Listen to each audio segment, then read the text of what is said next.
Welcome to the Two Dudes That Game podcast here. We got to get that logo changed on there, James. We got a new logo. I got to send them over to you. This will be the last one with our in-house made, as you can see how talented we are, logos. We actually got one made for us. I thought it was fantastic. What are you talking about? Hey man, it's what you can do in a short period of time when you did it in 5 minutes just to have something to put there until you got something that you felt you could replace it. Yeah, but we're here with a special episode of The Last of Us. It's a review, breakdown, analysis, and our point of view, because we kind of give all of it in there at that point in time. We're going to try to go through these a little bit quicker than we have been, but I can't guarantee anything. We do like this show. We do get involved in the shows, so we get into more detail than we probably should talking about it. But let's move in. We have, what is this? Season 1, Episode 4. Please Hold My Hand is the name of the episode. I think that's a very that's a very good name for this episode, with kind of the journey I think we take with the two characters here. As I would say, my overall opinion is the softening of Joel and the realization that the world is a very bad place for Ellie. Yeah. Like she kind of comes to terms, I think, with how terrible things can be and how rough this, I guess, what we're talking about, 13-year-old girl, 14-year-old girl's life has been. Exactly. I think until this point. I think that's spot on. That's really how I feel. You really, like you said, you really start to see Joel.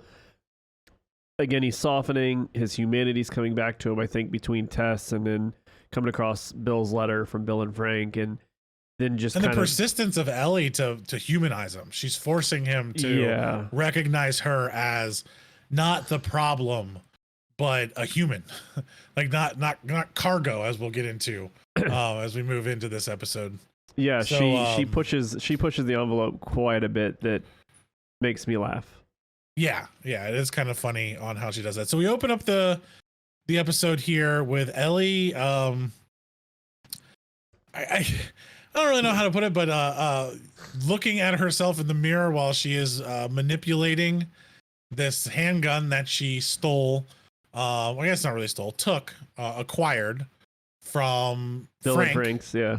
Well, it's Frank's gun, so it was in the spot of where Frank got the gun, and it's if you don't know, it's a little Makarov.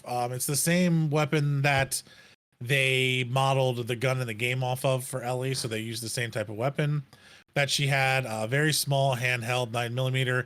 She's standing in a mirror, and she's kind of just pointing at herself, sniffing it, unloading, reloading, and you can tell that Fedra has taught them how to manipulate weapons. That was the thing I was going to point out to you. As someone who didn't play through the game, I was like, oh, like she was doing the pew pew thing in the mirror at the beginning, and I thought, oh, that's cute. Like she's trying to practice, and then she starts unloading it and reload. I was like, okay, she knows what she's doing.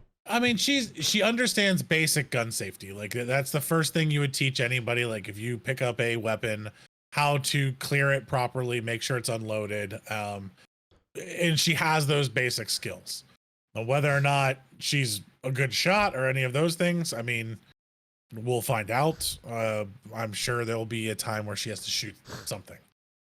But we kind of move out of that, and it's interesting. I think, you know, again, we have this mirror play. You saw her like looking at herself in the mirror in the truck. A lot of people have been diving super deep into that, of like, what does this mirror reflection mean and everything. Look, people, it's the apocalypse. There's not a lot of mirrors around. So like to have a mirror to see yourself in is a big deal. Yeah, sometimes a mirror can just be a mirror. It's just a mirror. Like, you know, nothing's going to pop out of it. It's just like, how often do you think they're traveling, they get to see themselves? Like there's just, once a mirror breaks, and if you can't break sand down to make a new one, you're not getting anything else. So anyway, you move out, you see Joel siphoning gas out of these vehicles, which kind of, you know, made me sad here as a video game player, because this is an homage to Bill.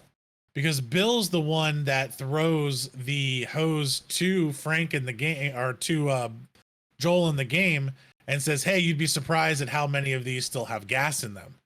So this is a trick that Bill would have taught Joel, not something that Joel just knew how to do on his own. Ellie pulls out the pun book, the exact book from the game, which is really cool how they recreated that. Kind of tells him a joke, and Joel doesn't want to laugh because he thinks it's funny, but it's the dad joke world in him, and he's really starting to think of her like as his daughter again, but he's trying not to. He's still trying to keep away from that. Exactly.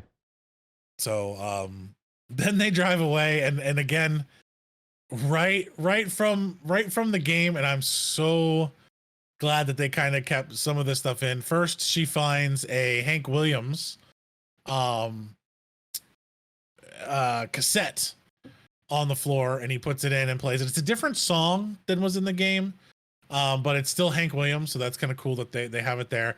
And she's continuing to search in the back of this truck, and what does she come on to? She finds a gay porn magazine. Yeah.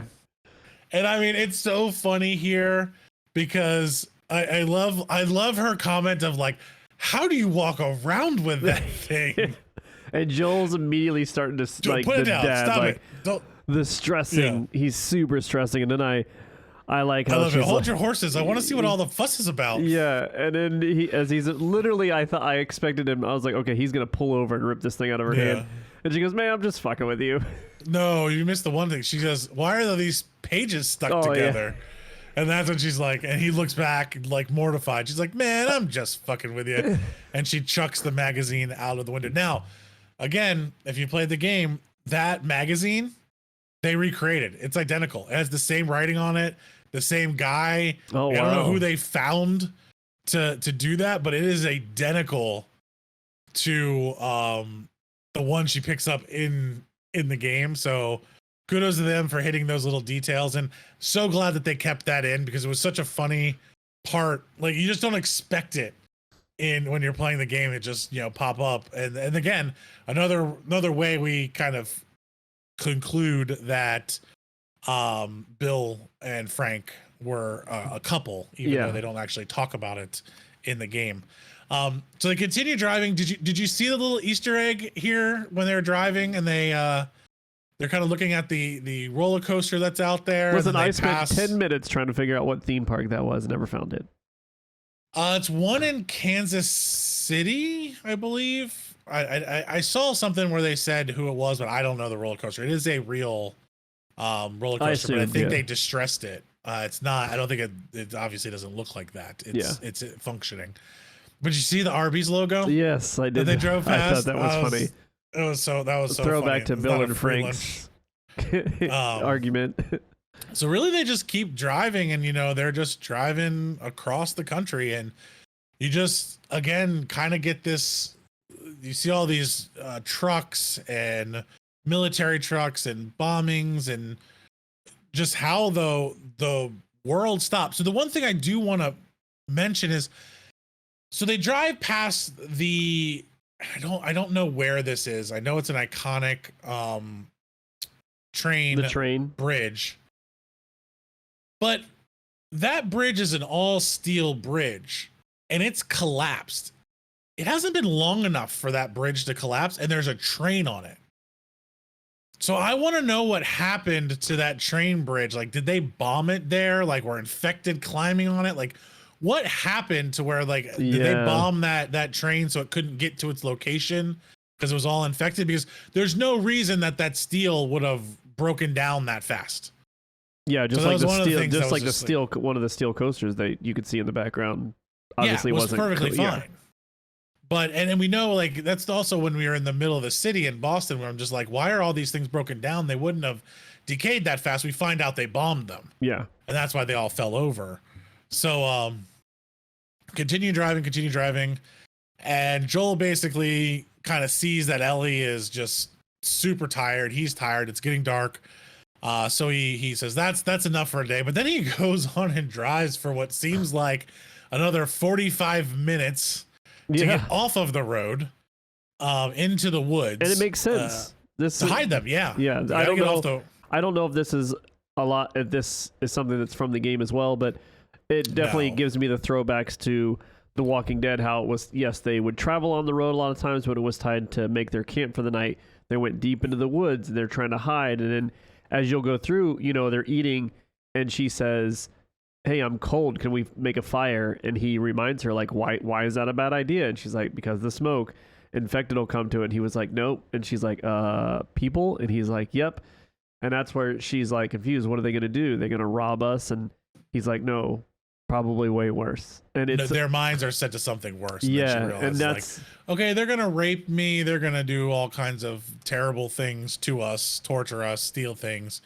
The other thing I do like is she's like scarfing down, Chef Boyardee, that 20-year-old Chef Boyardee, and she's like, he was good. And he's good. like, I agree.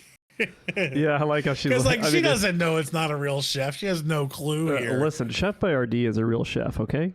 Well, some kind of chef made it out of a bunch of chemicals that lasted 40 years and 20 years in a can. Hey, and good for him. I would love to have some of that if you're like in the middle of this story.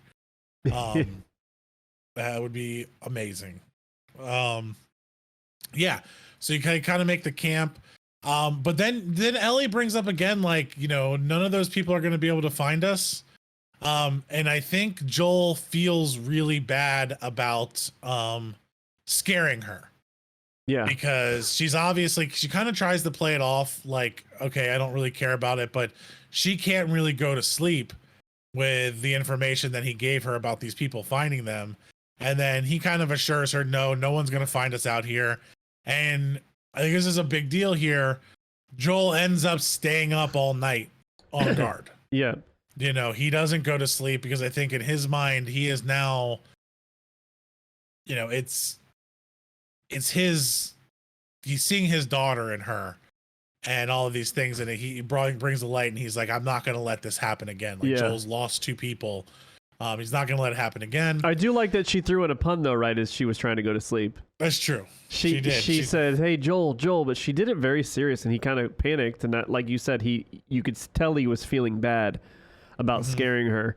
And he finally says, "What?" And she says, "What did a scarecrow win an award for?" And and he answers it. And he answers it. And he ruins the joke. Yeah. And he he's like, it's not funny. And then acts like he's going to sleep. But again, like you said, he ends up staying up all night. Yeah, which goes right back to when they wake up, him brewing the coffee, because obviously he needs some kind of caffeine to get himself through the day. And like any child, and I have to agree as well, because I don't drink coffee. I don't drink coffee either. I think it's okay, awesome. Finally, someone are else on board. My wife, and completely different. I do I hate it in the morning when people are brewing coffee. It smells like ass. I agree with you, Ellie. Yes, it's awful. It's disgusting, awful, terrible stuff. I'm good with a glass of water in the morning and I'm up. Like, I don't know why you need the coffee. I'm good to go. It makes me wonder if Bella Ramsey drinks coffee though. Like I can imagine her having her coffee before the. No, but I can imagine her having her iced tea. Coffee before she shoots the scene. Then she's going over there talking about it tasting like ass. Yeah, but I mean, I'm telling you, with her British, she's drinking tea. That's what was so crazy about what's her name, Khaleesi in Game of Thrones. Why am I blanking on her real name? Emily Clarkson or Emily Clark? Is that her name? Amelia Clark. Yeah. For having Starbucks. She's like the only British coffee drinker out there. And the star whose cup was it? She found out way later. Someone admitted that it was. Oh yeah, and they totally threw her yeah. under the bus. It wasn't hers, but everyone thought it was because it was in front of her and she always had it. Yeah. So anyway, they continue driving and Ellie kind of pushes on looking at the map. So cool thing about the map, I did notice this. If you look on the map, there's this red like splotch on Pittsburgh. Yeah. They go to Pittsburgh in the game. So like they're bypassing Pittsburgh here in the show. But your next stop is Pittsburgh in the game, and it's kind of like an homage to that of like, hey, we know they went here, but we're not going to because really we don't have Bill, so there's no reason to go to Pittsburgh. Yeah. So We got to move on, and they take 76 West, which goes on forever. I don't know if you've ever been on it, but it is the most boring road you could possibly drive known to mankind, and especially when you get out there into the central states. Cornfield past cornfield. If you've never been out there, it's like this. You get to this area, and if you've never been out in the Midwest, you're like, oh, this is really neat. And then you realize 25 hours later, you're still looking at the same shit. Yeah, and you haven't turned. No, you don't sleep. Turn. It's just straight. It is the weirdest thing when you start making that trip, and you're just like, holy moly, this is all the same. Like it's insane. But we do get some more background on Tommy as we go through this. So they Joel opens up to him about Tommy, on how he's a joiner. Like he always wants to join these causes, and he gets into the military of Desert Storm. So we do find out, I know we had talked about it, was Joel part of Desert Storm 2? He was not. It was just Tommy that joined the military there. So we have that. Then he joined the Fireflies, and he left the Fireflies, and he joined some other group. And she's like, well, how do you know you're going to be able to get him? And he's like, I'm persistent. Like, regardless, I'm going to find him. Whether he's good, dead, infected, whatever it may be, I'm going to find him. Yeah. I'm going to know what happened to my brother because I'm persistent, and it's family. And he kind of has that whole thing. And she's like, well, I'm not family. He's like, no, you're cargo. It's almost like he's reminding himself there, though. He's reminding himself, and you even see Ellie smile when even after he says she's cargo. It's like, I don't believe you. Like you're trying to be that way, but my puns are getting through. Like I'm winning on the pun game here, and that it speaks wonders to this young girl's emotional intelligence here of like knowing she kind of has to make this man her friend to stay alive. Like she knows she has to, and she's seeing I think she feels and sees a goodness inside of him that he just doesn't know he has anymore. Exactly. Yeah. And that's amazing character development here from Ellie of just how she's pulling that out of Joel. And I do like that we're starting to get Pedro Pascal starting to actually have feelings, like, because he's such a great actor, and I want him to get out of this like just early Joel one-sided mentality. You get to see more of who he is, of his acting skills as this goes on. And then like any child in a car, I'm not tired. 5 seconds later, out cold. Now here's my question, and this really made me feel like a video game fast travel here. So they're talking about they're in Cheyenne. And you may not know where these things are located, but it's not close to Kansas City. And they already said he had to stop like every hour to get gas because the gas is pretty much water at this point. That's what I was thinking of too. How in the hell did they make it from Cheyenne to Kansas City in a day? Like, we know it's the same day. Well, I don't think she just slept for like 13 hours. I mean, no, but they're trying to get to Wyoming, right? Isn't Wyoming the end? They're going to Kansas City, yeah. Yeah, but they haven't got to Wyoming yet. No. But I'm just saying from no, I guess not Wyoming, Boston, but where they were from in wherever they stopped, because they just had left outside of Baltimore, or not Baltimore, Boston. Yeah. From wherever they were there, which they couldn't have been that far, to Kansas City is like 13 hours. Yeah, well, I mean, Boston to Kansas City is 21 hours, 21 and a half hours. Yeah, so, but they had already made that first drive for a while there where they came off. So let's say they drove for whatever. You would go up towards Buffalo probably. So, but they had to stop every hour. Like, they've already mentioned that. So again, fast travel mode here. Suspend belief. Yeah. We also were, in Game of Thrones, taking ships across the sea that should take like 5 days, which took a day and a half. Anyway, Ellie's out. They wake up and they're trying to get into, continue driving through here. And I thought this was kind of cool. But also looked very planned here as they're driving up to this tunnel and it's just blocked. Like, they cannot get through this tunnel. And one of the things my wife actually pointed out to me, I didn't notice it. The people in the cars are not infected ish. So it looks like this was another one of these road points where they jammed everyone in, and I'm guessing the military just lit them up. Because it's like you can see one side is completely wide open. Yeah. And it doesn't look like a barricade set up. Like it doesn't look like a group come in there, jammed all these cars to barricade a trap or something like that. It looks like It looks like one side was traffic jammed and they were eliminated. Yes, and it was just this hole that they were able to eliminate people in, because it's like they're sitting there, but you see the corpses, and it's not like infected would be gone. These guys are just sitting in their cars, so someone killed them in their cars. And Joel looks to the other side. The other side's open, which makes me think like military roadblock here or something. And then the Sara Lee. I thought it was funny that's a Sara Lee thing going back to the bread. Yeah, like it's a Sara Lee truck that they use to block this.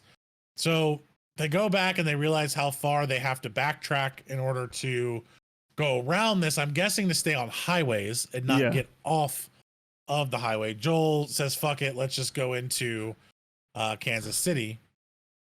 So if you don't know, and here's the why, and people are always like, well, why can't they navigate through the city? One, Ellie has never used the map before, so she really doesn't know how to use the map. Two, what most people don't realize is Kansas City's in 2 different states.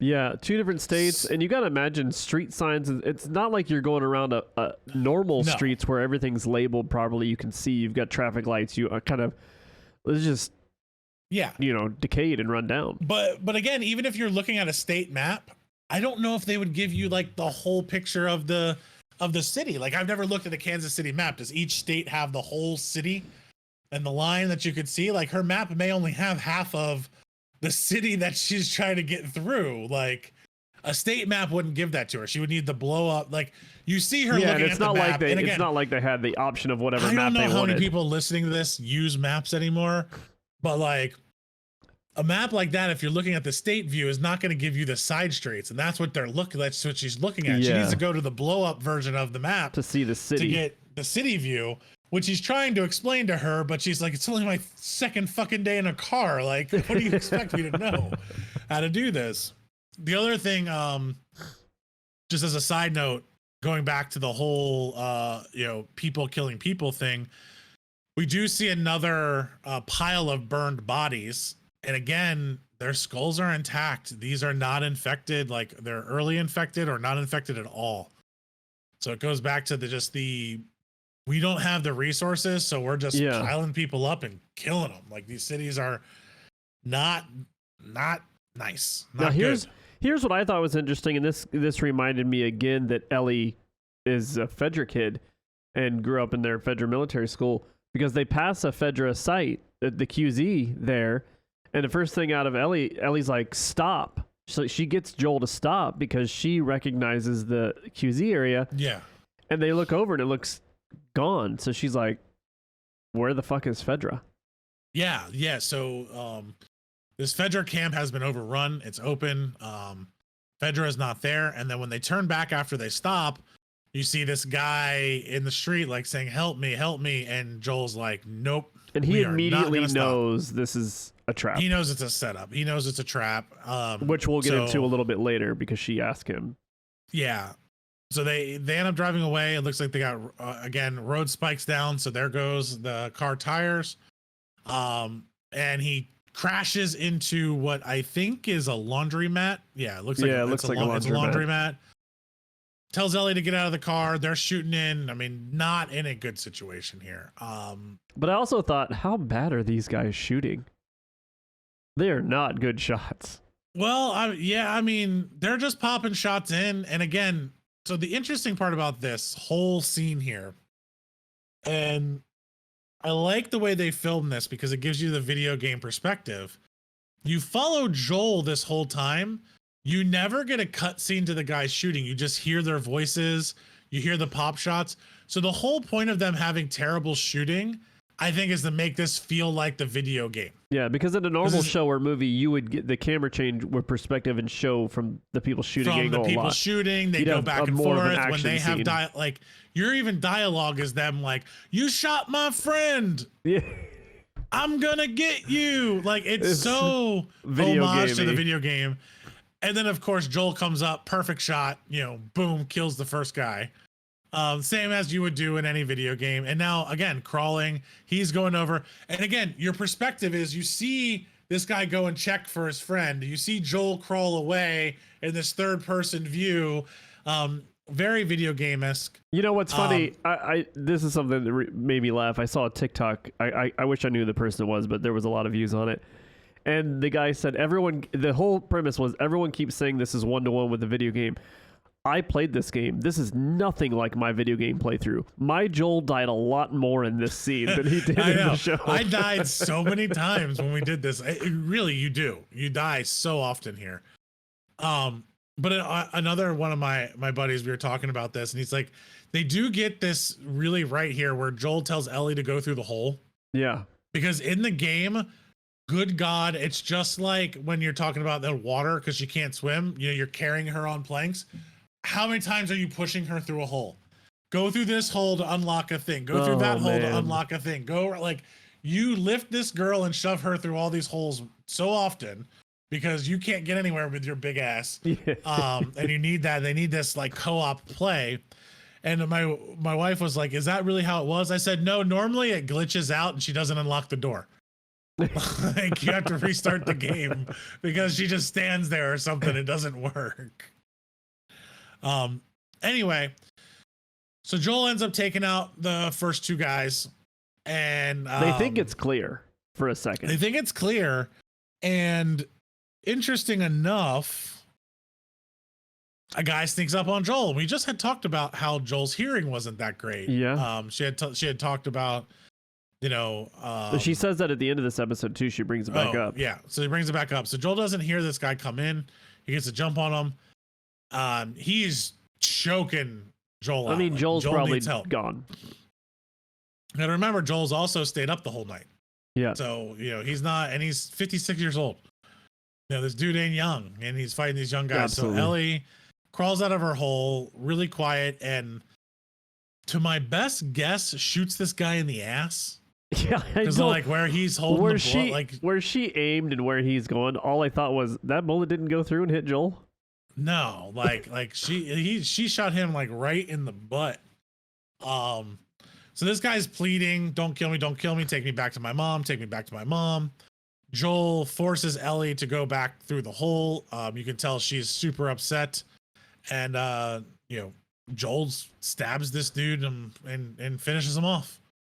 Because if he goes back and tells them where they're at, they're just gonna bring more. It's done. Yeah, exactly. There's nothing you can do because he's already killed two of them.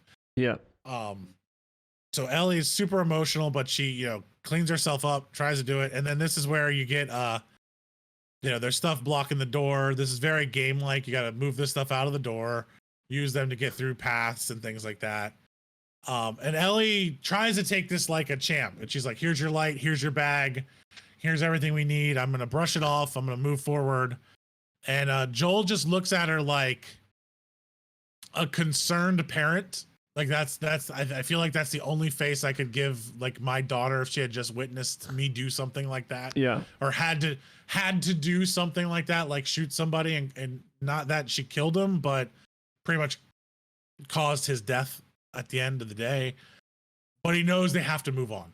Yeah. So he just kind of pushes past his want to console her and gets out because not Fedra, but these They're called hunters, like in the game. I don't know what they're considered here, but they're hunters that you run across in the game. And these are the same group I'm assuming we run into Pittsburgh in the game that they now have here in Kansas City. You know what's interesting? Before you break all this down, I just want to give you my opinion on this whole section. The episode completely shifts here, at least I felt. And what was interesting, knowing how this is playing out, it's very linear to the game. They're kind of rushing through some things. Well, this is not... But so this character's brand new. Okay, now that's what is interesting, but still knowing that this is a 9 episode, supposedly it's going to actually end game 1 from what I understand. I don't know for certain. But in a typical TV show, if this wasn't following something that I knew the source material a little bit, I would think that this is a group we're going to see for basically like this group is set up the way they're set up in The Walking Dead. Like, okay, this is the new, maybe the bad guy, she's the bad guy, and this could be a season-long worth of content. But it's interesting to know that this might be a very short-lived. Well, so here's scenario. where I think they point out that this isn't gonna be. I think there's things that happen here to me that prove that this is going to be a short-term group that you meet. Okay. So we'll kind of break into it. This Kathleen character is brand new. This is not part of the game. You do not meet Kathleen. Okay. And this is some sort of KC militia, it seems like. Yeah, you do have a group called the Hunters, which is like a military group that overruns Fedra places. So like you have that in the game that happens in Pittsburgh.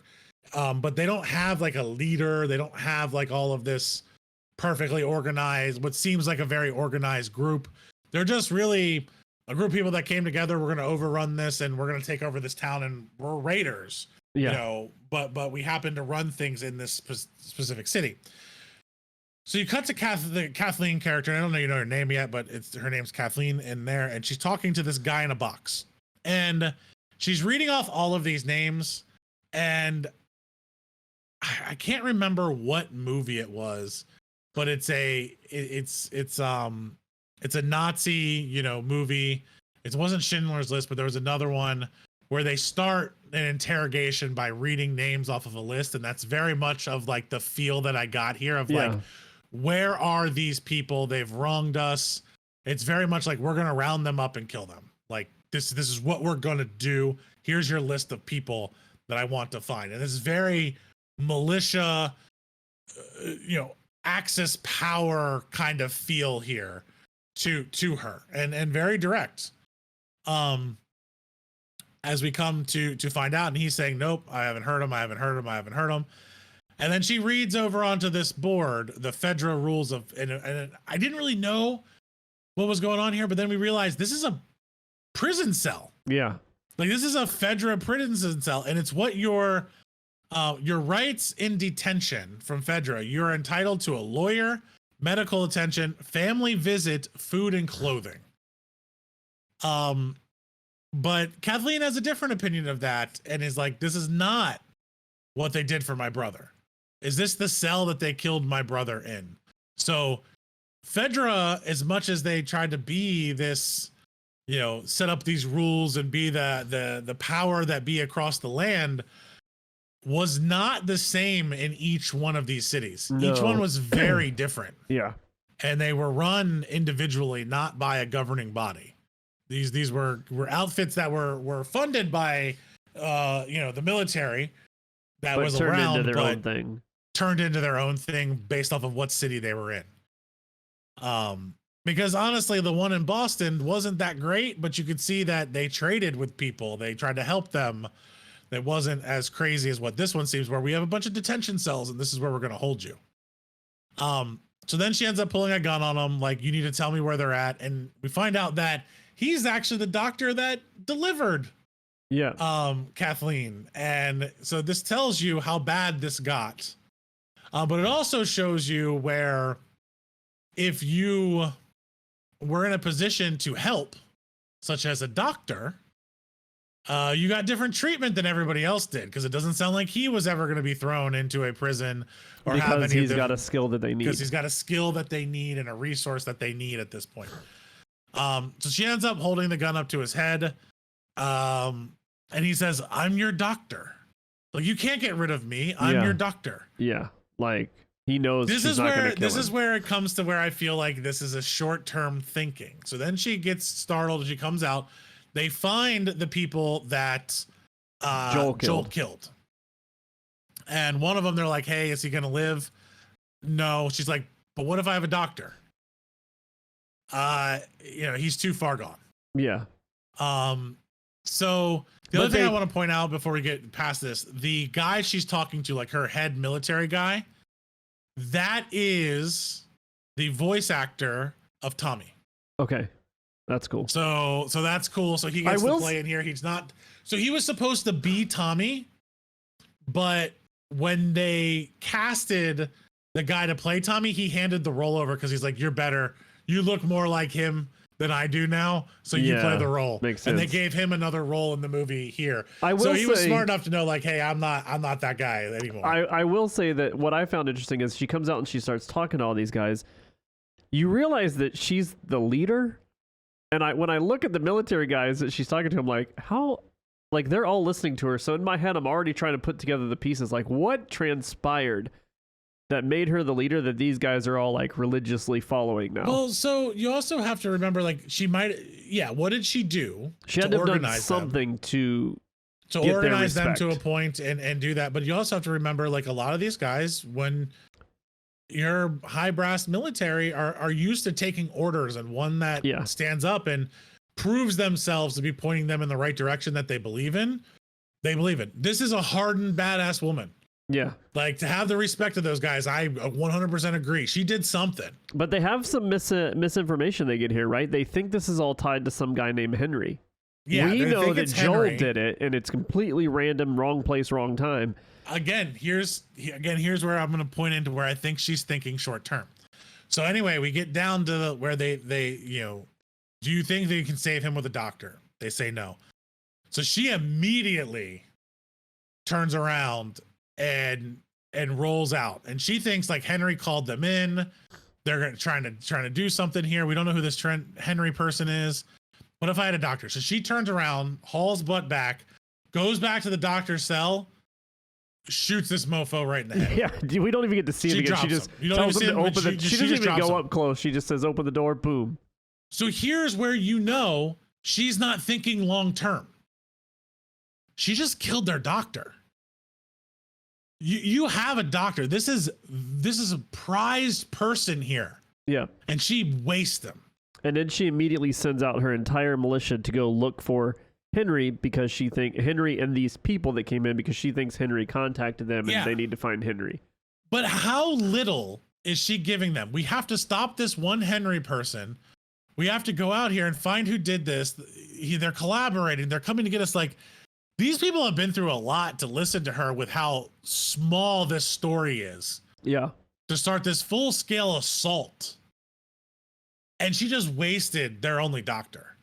She is not thinking long term. She does not care. Somebody here has hurt her or done something to her, and she just wants to create chaos. Yeah. Like, in my mind, when I saw her do this, I'm thinking of, like, if the Joker had a bunch of people around him, this is what it would be like.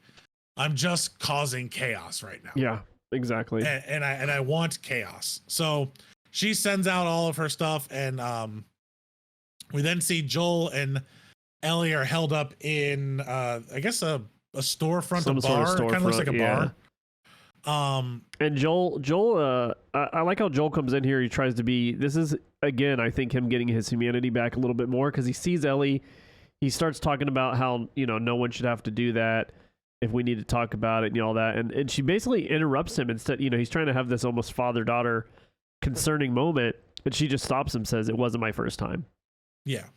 I think she's going back to when her friend got killed and other things. And I think this girl has a past. And I think she's more upset with the fact. I think the upsetness that she's feeling is not what she did there, but what happened in the past. It's bringing that back up. Yeah, more than that what's makes happening more right sense. here. Yeah, it's got this PTSD feel to it. But again, here Joel is saying, like, kids shouldn't be going through this. Yeah, like, and he does train her this. a little bit on the gun as well. And then he trains her on the gun, because if you watch where she was aiming and where she shot, since she wasn't gripping the gun properly, she pulled down and shot him in the butt instead of the back where she was trying to. Yeah. So he shows her how to really grip the gun. She's like, "Who showed you this Fedra?" He's like, "Obviously." Like, saying that they're not trained very well. And Joel would agree, because he's been dealing with them for a while. But I do like he shows her a very proper grip. And like how, like, you're not going to get the gun pulled out of your hand. I'm not a gun handler. Was this a very proper way of? Yeah. I mean, you have the backhand, you put your other hand on top of your thumb, you lock it in, finger off the trigger. You have good recoil control that way. Especially with a smaller gun like that, where your hands are really wrapping around. Like, somebody like me, my hands would be overlapped on that thing so bad that you would have to put that pressure on. But normal, proper grip technique to teach somebody. She kind of goes to put the gun in her back, like he like does. everybody and he's other like, no, every put it in your guy pack. does. He's like, you're gonna shoot yourself in the ass. You'll shoot your ass off. And I think it's just funny that he says that, and then she goes to put it in her pack, but she really just puts it in her pocket, like every teenager daughter would do. And then they kind of decide that it's time to move out. We cut back to Kathleen. There's no sign of them, but they do find the truck. They do go through everything, and then he takes her to a very specific location. Like I don't know, like why they pulled this location out, but you need to see this. And it looks like probably where Henry has been staying. And they're talking about, and there's a bunch of food in there. And you start to see all of these small drawings. So this is where it started to confuse me. Like, is Henry an adult? Is it a child? But then you see the pictures and it's two of them together. So I think it's Henry and his son. Yeah. And she does mention how they wouldn't go far. Like Henry would never abandon him or anything so like part of me is wondering, like, is this her significant other that she's mad about? Like, could this be something in the family issue that they're going on? And none of it, you're saying none of this is game. So anyone that's a game fan, none of this is game. This is all. Well, Henry and Sam that we meet further down, and I'm not spoiling anything. I'm pretty sure you watch it. Are in the show. Are in the game. Okay. You don't meet them this way. You meet them in Pittsburgh, and they just kind of show up. Like they don't have this the way tie you're getting to the hunters. Yeah, because she even says Henry won't let Sam starve, so they're out scrounging. And there's no tie here. They just kind of show up. You just cross paths with them like you would as you're traveling. So she sees them in there, and then they're out of food. He won't let Sam starve, so they're gonna go look for some food. Then they go into this back room, like in the boiler room, and this is where like. We're out of game world here, boys and girls. Like, I don't even know what the hell is going on. I assumed it was like, this is me assuming something here. I assumed it had something to do with the fungus, but maybe like a breeding ground. Dude, I don't know. But what I think it is all of the trailers we've seen of them, like these guys crawling out from underneath. I think that's what it is. I think this fungus is growing underneath, and it kind of like what you're saying. It might be breeding things underneath the ground that are more than just the clicker humans. Yeah, like the clickers. Because spoiler alert, if you haven't watched anything on this, we're supposed to be getting the bloaters here as well as a type of one. So I'm assuming this might be the way they create the bloaters, maybe. But they seem to know what it is. That's why I think they've encountered this before, and we're getting. Because she says we're not gonna. He's like, we need to tell everyone, and she's like, not yet. And I'm like, what do you mean, bitch, not yet? And again, maybe that ties back into this whole thing might be a short-term thing because maybe this erupts and. I don't think they're here for long. I think this lady has a purpose to get to Henry and kill him, and she really doesn't give a crap about what happens to anybody else.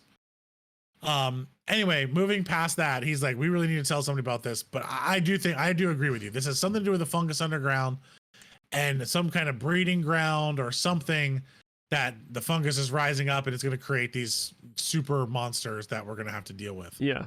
Made me very much think of Gears of War. Like as they're coming up that's out what of the I was ground thinking of too, and everything from that. Like I felt a Gears of War vibe here. Again, I have no clue. Don't know here. Or I just don't remember it in the game. Gotcha. I feel like I would remember that. Then we cut back, and again, another point of like, here we go, throwing Ellie up into a small hole to get inside of something like, the game. And this is where I told my wife of like, she's like, is that how it is in the game? I'm like, nope, normally Ellie falls in and never opens the door. Yeah. And you have to like reset the game in order to keep moving because like the NPC doesn't walk over to the door or something stuck or it glitches. So yeah, Joel puts her through this thing. They kind of go in. So they're trying to find a place to stay. Yeah. At night and try to get through the night because again, Joel just went through a fight. He hasn't slept, and now they're going into this building. And they got to climb about 80 flights of stairs. Yeah, so they're gonna go as high as we can, basically. And I think they end up getting to what, 35 flights? Maybe a little bit higher. Floors. But on the way up is where they have this conversation. Ellie starts asking him about the guy that stopped them. How did he know that it was a trap? Yeah, because and this is where we find out from Joel. She learns a little bit more about Joel. Now, remember, up until this point, Joel really hasn't been willing to give her any feedback on him. No. At all. No. And so this is really the first time he kind of opens up and he says, I've been on both sides. And he says, she's like, so you used to do that? And it's almost like he just, yes, like the answer is yes, but he lets her figure it out on her own in a way. It's not so abrupt. You could tell that he's not proud of those moments, but there was a point in his travels, I'm assuming with Tommy, maybe even Tess at the beginning, that was the only way they knew how to survive at the time. Well, I think that's just the only thing there. I don't, when you're as broken as this man is, you're going to do bad things.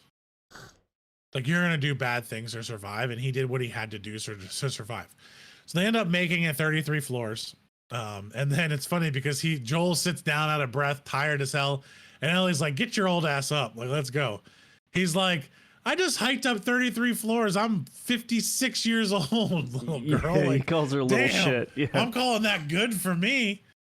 So then they move into this room. It's kind of a nice little like apartment that they have up here. They break into it. They actually have pillows and stuff to sleep couch on. Cushions or something looks like they put down. Couch cushions and pads. So then he shatters the window of this door and he starts sprinkling this glass all over the floor. And Ellie's like, what the hell are you doing? Like, why are you doing this?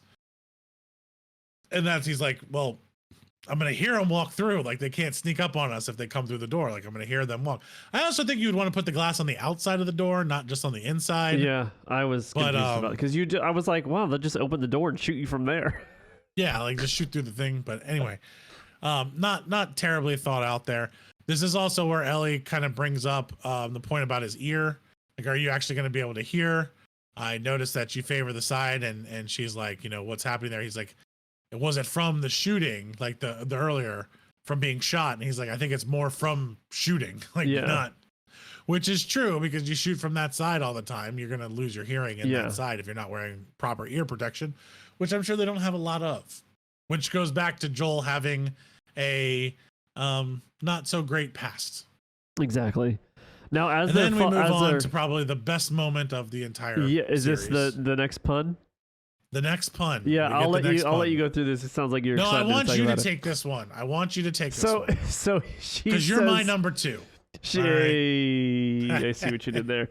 But she, as Joel's starting to fall asleep and she's going to sleep, she goes, Joel, with that serious tone again, he says, yeah. And she goes, did you know diarrhea is hereditary? And he says, what? And she's like, yeah, it runs in your genes. And he tried so hard not to laugh, but he just eventually lost it. and he goes, Jesus, he starts laughing at her. And I think this is like an interesting moment here because, it's like she's broken through. She's broken through. They're laughing and he feels good enough to go to sleep, and Joel falls asleep. And let's put it in perspective here. We got to remember, he stayed up all night. He's exhausted. He's probably been awake for 36 hours plus. Yeah, he drove X number of hours, stopping every hour to get gas. Was just in a big fight battle. Just climbed 33 flights of stairs. This dude is exhausted. Ellie slept for 13 hours in the car. And we find Henry and Sam. As Joel gets woke up with Ellie yelling Joel. But again, she's doing it in the way she has the last two nights as they're going to sleep. It's very calm and... Yeah. Well, and here's also the other interesting part is Joel is actually turned towards her, sleeping. And this was kind of what they brought out. He's turned towards her and his watch is facing her. Yeah. So it's very much of like his fatherly nature to turn away from the door where he was in front of the door. So I think he kind of gravitated towards her at this point. And yeah, she says it in this calm nature because she doesn't want to freak these guys out. And we see Henry and Sam, which has like Sam has his face painted like a superhero. Yeah, and Sam's actually got the gun pointed at Joel, and Henry, the dad, has it at Ellie. At Ellie, and Sam basically, puts his finger up to his mouth and tells Joel to be quiet. And episode over. So, they're not going to be too happy with Joel because Joel kind of has this group searching for him. Yeah. Because he didn't do anything. So we can imagine that Henry is not going to be too happy with Joel. And we find out that Sam is a very young child, younger than Ellie, that he is protecting. And this Kathleen woman is obviously out for blood. And is willing to kill her own resources. Yep, absolutely. So that's where we're at. Overall, I know we didn't do this in the beginning. We try to get through a little bit faster. We have a little bit of time here. How do you feel about this episode right after we got the very interesting episode last time? I think they did a good job getting like I said, I've already been called out by some people. As soon as I tell certain people that I didn't like the episode, the immediate thing is, oh, it's because you're a homophobe. You don't even understand why I didn't like the episode. So that's been very frustrating for the last week and a half. Incredibly frustrating. I agree with that. Agree with you 100%. I've actually had to delete a comment or two from our YouTube page because they were saying that. Yeah, stuff like that. Which just tells you they didn't. Not true. Which is not true. It tells you they didn't actually listen to the full episode because we said the episode was incredible, right? Yeah. The episode, the acting, everything about it was amazing. You even pointed out had they changed the orientation, that would have been a big problem. You would have had a problem with that. I would have had a huge issue with it because that would be like, you're taking away from the story. But my biggest take was that I felt like we didn't get any progression with the main characters. I feel like they did a great job putting us back on the path of Joel and Ellie towards whatever the end goal is, as someone that didn't play the game. I feel like we're back on top of that. But again, I will say I did have a little bit of bitterness of like knowing that where you told me Bill is along for the ride on a lot of this. I was like, that sucks, man. Like, I wish one of them or both of them were still alive and I got more of those characters. I think it would have been cool to see them interact with them. He's not on the ride for long, but we're missing a lot of... Think of Bill's personality and Ellie's personality. We're missing a lot of good dialogue. Yeah, that's what good stuff in between them and just really kind of shitting on Joel. Yeah. Which is just kind of funny and it gives you that. But I feel like it would have been a good dynamic with how Ellie's trying to get Joel's humanity back. I feel like Bill would have been a good plus one in that. I think the other thing is also it's making this show feel more like they're not getting help from anybody. Yeah. When you really do. Like you have to rely on people, the certain group of people to get to where you're going. It's not just you and this girl. It's you and this girl on a journey, but others are willing to help you because they basically see how important this is. Yeah. And it's kind of like we're removing kind of that human element out of it to, I think, really focus on the Ellie Joel story more, which you're going to get anyway. Like, I don't think you needed that. And my whole thing from what I said and the backlash that I got from just my small little group is I think when these 9 episodes are over, episode 3 is going to be the one you remember the least. I think of all the big moments that you're going to have, all the things that could happen moving forward, you're going to forget that episode. You're going to be like, oh yeah, I remember that. That was a phenomenal episode. But you remember when this happened? Like, it's just going to blow over because it doesn't actually progress your story at all. And everyone's like, oh no, it does. It tells you how Joel and everyone, I'm like, no, it doesn't. You just know they knew each other. They had code words and they ran stuff for each other. You don't know how close they were. You learn that in the game because he's still alive. Yeah. Like, you learn that more from him being alive and walking with them and that banter and dialogue you get while you're searching through stuff, but you don't get that here. And that's kind of what I want to point out for this episode in particular. I liked the movement. I liked where it was going. But I was a little underwhelmed. I think that the fight scene that we had in the middle was just a little too quick. Yeah. You know, it's like Joel one shot, it's over. Like I think we could have made that look a little bit more difficult, but I knew we were just trying to get to the Ellie point. Yeah. But this is also clearly, I think when you look back, you talk about looking back on episodes, I think episode 4 and 5 are going to be a combo episode. This is clearly a setup episode, Setup for the end of especially with the moving concrete area. Yeah, you're going to remember these as a whole. You're not going to remember these as two separate episodes. Correct. Again, so I'm really excited about episode 5. I think we're going to have some really great stuff there. I like how they progressed the story. I like the fact that they broke away from the game a little bit on locations that they're going to kind of speed up their journey to getting to the West. Because like you said, in these 9 episodes, they're supposed to get through the first whole game, which they could do. Because you got to remember, the game may have 30 hours of gameplay, but a lot of that is gameplay. Like, yeah, you know, not story driven content. So you don't have that much story driven content. You have gameplay. So overall, they're still knocking it out of the park. If you saw the numbers, I know we're doing this a couple of days afterwards, but every single day they have risen in the charts.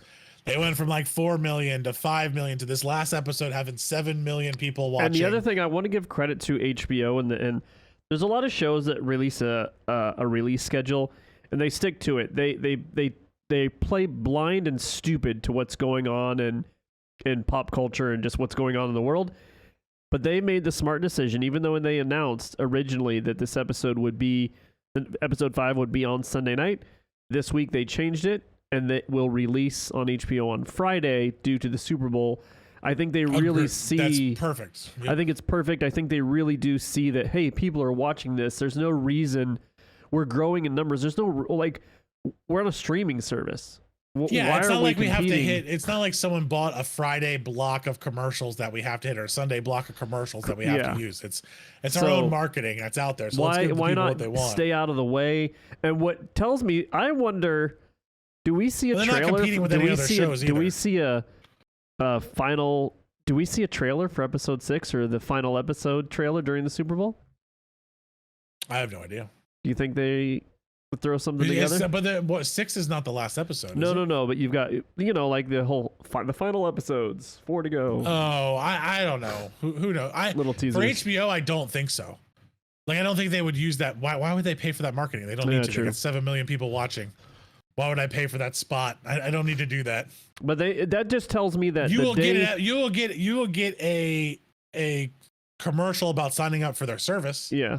And there may be some things that we haven't seen in that from the episode, like flashes in there. But not specifically. Probably more about new shows that are coming out, not the ones that they have now. And I could see, it tells me by them moving this episode, though, they must have really, really good numbers on the night that it releases. Yeah, I think that's there.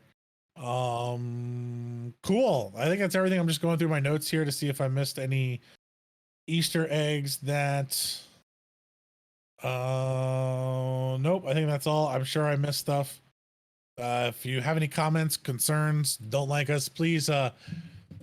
We haven't had this a lot, but I do want to point this out. Like, we love all the comments, but I am going to delete comments that are just complete false.